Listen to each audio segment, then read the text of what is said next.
Hello everybody and welcome to Romancefuls Tarot. I'm about to begin here with a reading. Now this is a reading that is dedicated to the sign of Aries. My dear friend Aries, this is a general reading, so it might not resonate with everybody. So it's really important that you do take whatever does resonate with you and you simply leave the rest of it aside. If you do have any questions, if you would like to contact me, please do so. All my information is right below the video, and it will be my great pleasure to assist you.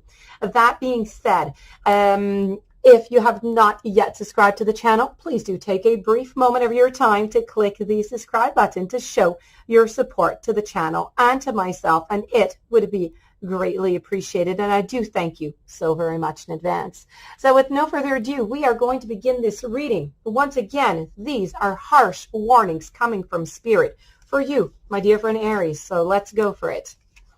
We have the Deceitful, followed by the Merciful, the Handful, and the Painful. So let's begin with the Deceit, and this is all about trusting your intuition. Now, the Deceitful here is pulling back the curtain, encouraging you to admit how you might be misleading yourself or others right now. What are you pretending to believe in that you know isn't true or is not right for you? What person or situation are you trying to fit into your world when in fact it just isn't fitting at all? Where are you holding and why are you holding and hiding from the truth? Fearful denial is not going to protect you from disappointment. In fact, it's really only going to cause you more harm into the long run. Yes, it's tempting at times to ignore what isn't pleasant, but to deny something in the hopes that it will disappear is not a good idea. Open your eyes and take a solid look around. Who or what isn't in alignment with your heart? What are you trying to persuade yourself to believe? Where might you be trying to deceive others? Perhaps leading them to believe something other than the truth? Even if you are trying to prevent any hurt feelings or have any other noble intentions, deceit is always a manipulation that eventually backfires. If you are ignoring the red flags in your health, for example, convincing yourself into believing that it's nothing, you are not only compromising your chances for a full recovery, but you also erode the trust of those who love you and who want you to be healthy. And if you deceive yourself into believing a poor relationship is good enough for you, not only do you rob yourself of the true and genuine love that you deserve, you also give the impression to everybody who's around you that no one deserves to have self-esteem and supporting, loving relationships. All human beings affect each other all the time, and one individual's deceit never stops with that one single person. Rather, it travels and it touches many along the way. You need to stop and think about how many people you might be affecting by deceiving yourself. Find the courage to end the behaviors, and hold on to and take a deeper look into the challenging affairs of your life to find the truth, your truth. This is going to be the best path for you and everybody concerned, even if it's a little bit of a rocky road at first. So Spirit's warning here for you is you need to admit what you feel and you need to simply be genuine with yourself. Moving over now to the Mercy. The Merciful is all about having mercy. Now, the Merciful has been sent away, and you're at risk of being too harsh on yourself or maybe others are treating you harshly. Do you feel ashamed, or are you attempting to shame other people maybe? Beware of the temptation to play God and pass judgment on anybody, yourself included, even if you are convinced that it's deserved. The mind can easily convince itself of the right to condemn, but that isn't your role, and only a fool falls into that trap. And if you feel wronged, find the compassion to forgive, even if it's very difficult to do so. And if you feel cheated, take the steps to protect yourself from further damage. But don't hold a tribunal in front of friends to make your case. Have mercy on the one who committed the crime and leave the rest up to God. Be specifically forgiving to yourself, and don't cause further harm by rewinding the tape of past injury in your mind and replaying it over and over and over again. Don't bore others with, your lengthy tales. Everyone suffers or feels wronged at one time or another, but it becomes unbearable to have to listen to the endless woes of others on top of one's own. So let's occasionally about venting frustrations. It is completely acceptable, but serving up continuous litanies of trouble is not.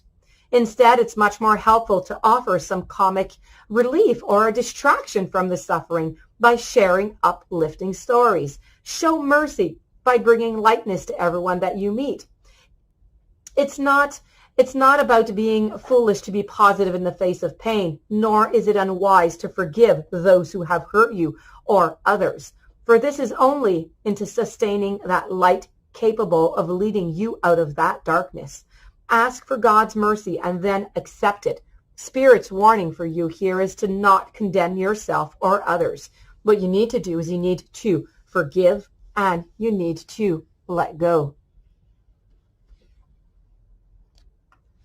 Moving over to the handful. This is about keeping it simple. Way too much going on here. The handful is chasing one temper tantrum after the other these days and is feeling a little bit overwhelmed. It's time to stop. It's time to regroup. What are you holding on to that isn't worth it right now? What circumstance or person is more than what you can handle? What situation is bigger than you can shoulder your own? What do you want to let go of, but perhaps you're a little bit afraid to do so?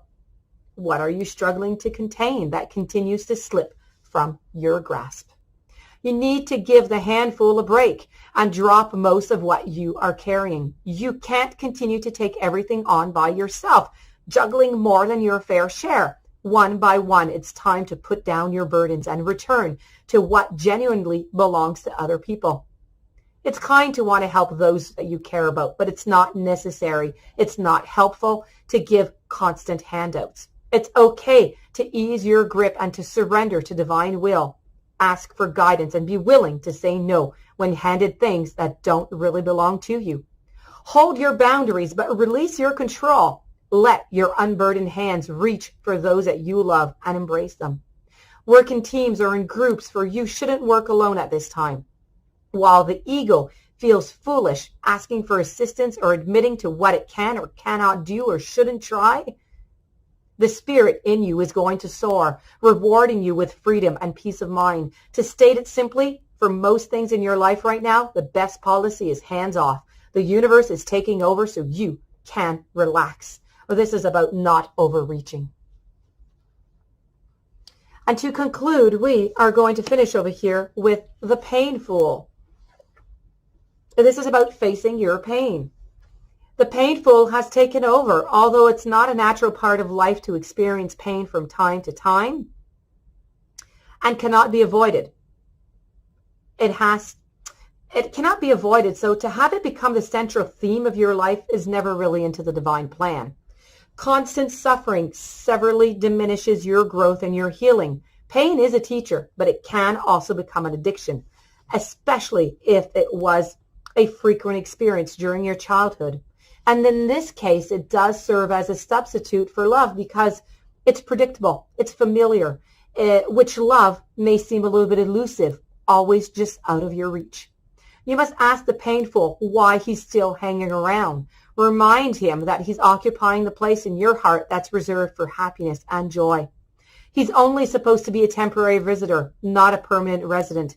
Get to the bottom of the situation by trying to pinpoint what areas that the pain seems to have the strongest hold over your life. Is it your love life, your health, your job? Where do you suffer the most? Do you think some of your choices created this? Remember that pain is meant to be a teacher, not a constant companion. To live with pain over taking risks and trying new things is not good. It's guaranteed to steal all of your time and your energy with nothing in return. To suffer for the sake of suffering is an ego trap that makes lofty promises but doesn't deliver more meaning to your existence. You aren't here to merely endure every single day. You are here to create and to enjoy every single second. And what you manifest always causes you to suffer. It's time to look at the blueprint that you're using in your life plan. Think about where you got it. That is it. Think about those who have a significant influence on you. Then determine whether their lives contain an excessive amount of sorrow. It may be time to go back to that drawing board to create a better plan, one that centers on being joyful. And don't stop there.